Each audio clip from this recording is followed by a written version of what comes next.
Zoom போங்க இதான shot. ஏன்னா இன்னைக்கு அடிச்சதுல இது ஒண்ணுதான் உருப்படியான ஷாட்டு. வெல்கம் நண்பர்களே, இது நம்மளோட சனிக்கிழமை விளாக் ஆகிய அப்படி சொல்லக்கூடாது, நம்மளோட கிரிக்கெட் விளாக்கு உங்களை அன்புடன் வரவேற்கிறேன். இன்னைக்கு நம்ம எதிர்கட்சி தலைவரோட தான் மேட்சே. ஸோ 3 மேட்ச் நடந்துச்சு. மொதல் மேட்ச் நம்ம ஜெயிக்க, 2வது மேட்ச் அவங்க ஜெயிக்க, 3வது மேட்ச் நம்ம ஜெயிக்க. ஸோ பெர்ஃபார்மன்ஸ் படி பார்த்தீங்கன்னா வீடியோவில் நீங்களே பாருங்க, சொதப்பல் தான். மொதல் மேட்ச் ஓப்பனிங் இறங்கணும்னு சொன்னேன்ல, அந்த கதையை சொல்றேன் கேளுங்க.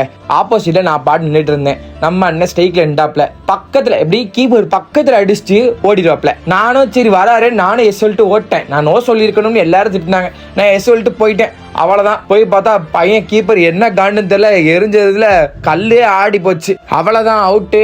சரி இப்படிதான் மொதல் மேட்ச் ஆச்சு, 2வது மேட்ச் ஆச்சு, நல்லா ஆடலாம்னு சொல்லிட்டு இறங்கினேன். ஏதோ 3 ஓவர் வரையும் தாக்கு பிடிச்சுன்னு நினைக்கிறேன். அப்புறம் என்ன, அதுவும் அவுட்டு.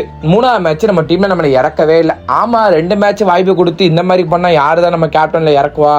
அவ்வளவுதான், கேப்டன் தம்பி நீ பண்ண வரையும் போதும், போய் உட்காருப்பான்னு சொல்லிட்டாங்க. சரின்னு அடுத்த வாரம் கன்ஃபார்ம் கம்பேக் கொடுக்குறோன்னு சொல்லிட்டு வரட்டாமாமேன்னு கிளம்பியாச்சு.